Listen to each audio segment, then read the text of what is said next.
atklāja piedzīvojumu vasaru ar ģimenes aktivitāšu centrs Rifs. Klāt ir mūsu tematiskās vasaras nometnes.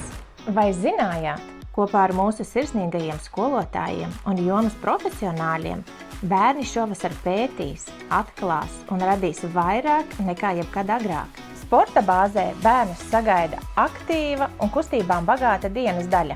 Šeit ik viens varēs izkustēties un attīstīt fiziskās prasmes.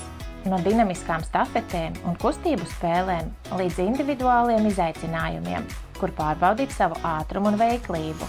Mēs, protams, atpūsties jēgpilni. Programmā ir laiks mīļākās grāmatas lasīšanai, loģikas treniņi un aizraujošas galda spēles. Radošajās darbnīcās bērni parādīs savus talantus, bet īpaša dzirksteli piešķirs mūsu pārsteiguma viesi un tematiskie notikumi, kas katru dienu padarīs par svētkiem. Vietu skaits ir ierobežots. Dodies uz mājaslapu ģimenesrifs.lv, izvēlies nometnes tēmu un piesakies jau šodien. Tiekamies piedzīvojumos!